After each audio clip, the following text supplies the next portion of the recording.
여러분 안녕하세요. 찾아가는 새벽기도 시카고 예수사랑교회 조선영 목사입니다. 오늘도 변함없는 주님의 은혜와 평강이 저와 여러분의 삶의 종례를 풍성하기를 기도합니다.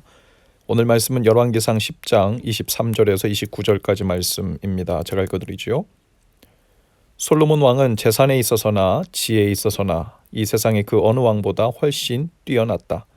그래서 온 세계 사람은 모두 솔로몬을 직접 만나서 하나님께서 그의 마음에 넣어주신 지혜의 말을 들으려고 하였다. 그래서 그들은 각각 은그릇과 금그릇과 옷과 갑옷과 향료와 말과 노새를 예물로 가지고 왔는데 해마다 이런 사람의 방문이 그치지 않았다. 솔로몬이 병거와 기병을 모으니 병거가 1,400대, 기병이 12,000명에 이르렀다. 솔로몬은 그들을 병거 주둔성과 왕이 있는 예루살렘에다가 나누어서 배치하였다. 왕 덕분에 예루살렘에는 은이 돌처럼 흔하였고 백향목은 세펠과 평원지대의 뽕나무만큼이나 많았다. 솔로몬은 말을 이집트와 구해로부터 수입하였는데 왕실 무역상을 시켜서 구해에서 사들였다. 병거는 이집트에서 한 대 은 600세겔을 그리고 말은 한 필에 은 150세겔을 주고 들여와서 그것을 헷 쪽의 모든 왕과 시리아 왕들에게 되팔기도 하였다. 아멘.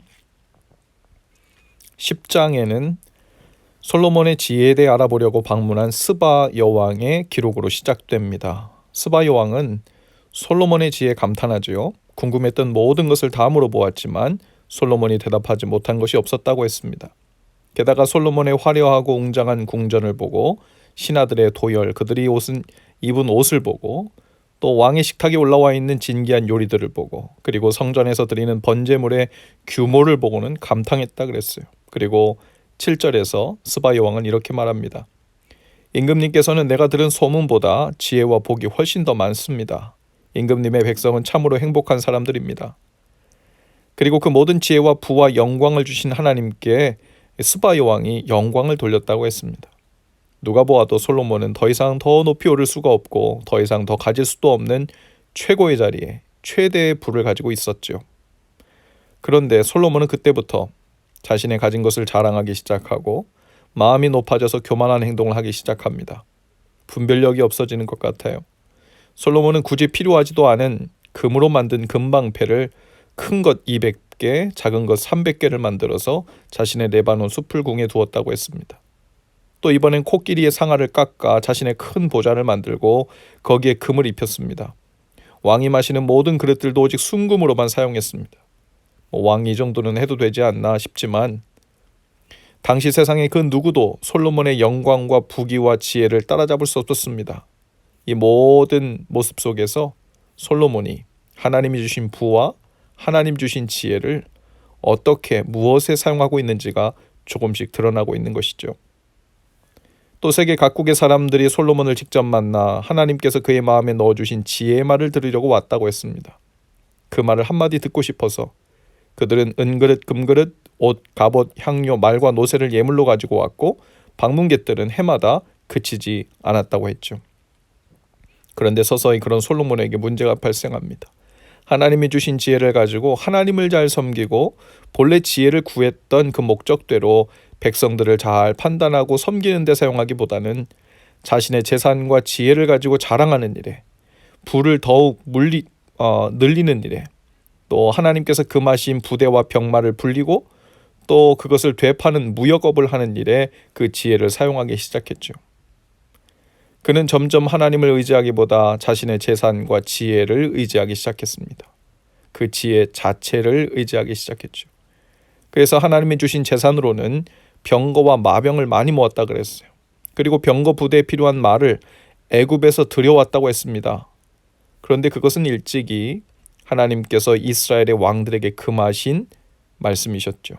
신명기 17장 16절에 보면 하나님께서 이스라엘 왕들에게 이렇게 명하십니다. 그는 병마를 많이 두지 말 것이요 병마를 많이 얻으려고 그 백성을 애굽으로 돌아가게 하지 말 것이니 라고 분명하게 이야기했음에도 불구하고 솔로몬은 애굽으로 가서 많은 병마와 마병들을 들여왔다고 했죠.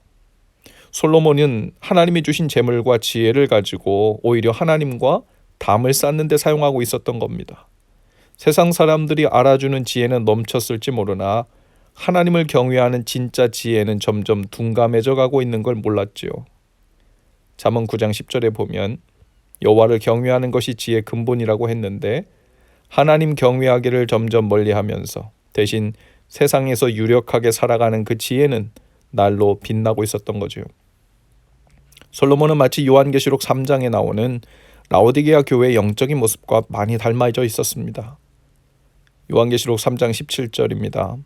내가 말하기를 나는 부자라 부요하여 부족한 것이 없다 하나 내 곤고한 것과 가련한 것과 가난한 것과 눈먼 것과 벌거벗은 것을 알지 못하는도다.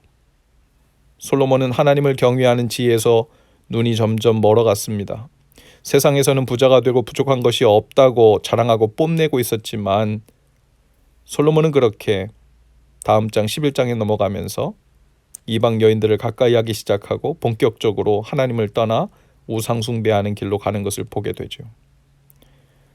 여러분, 아무리 세상 지혜와 재물이 넉넉해도 하나님을 경외하는 것을 놓치고 있다면 그것은 미련한 삶이 되고 말지요. 우리 자녀들이 좋은 성적을 내고 좋은 대학을 나오고 세상에서 부와 재물과 또 사람들이 인정해주는 그런 똑똑함과 지혜로 마치 솔로몬처럼 세상 사람들의 박수와 칭찬을 다 받는다 해도 하나님 경외하는 것을 놓친다면 그것은 가장 미련한 인생, 가장 불쌍한 인생이 되고 말죠. 가장 지혜롭지 못한 삶으로 결론을 맺게 되는 것이죠.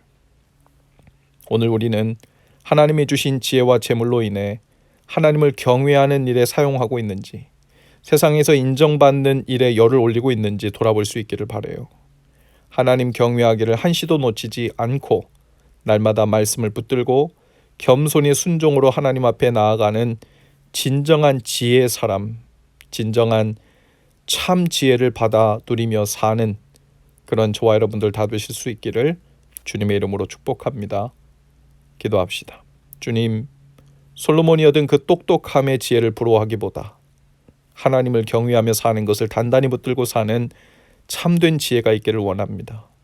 여호와를 경외하는 것이 지혜의 근본이라고 하셨는데 주님이 주시는 지혜를 얻되 그 지혜의 근본이 흔들리지 않도록 붙들어 주셔서 그 지혜의 삶 안에서 참된 부요함을 누리는 날 되게 하옵소서. 예수님 이름으로 기도합니다. 아멘. 여러분, 오늘도 예수 사랑으로 화이팅입니다. 내일 아침에 다시 찾아뵙지요.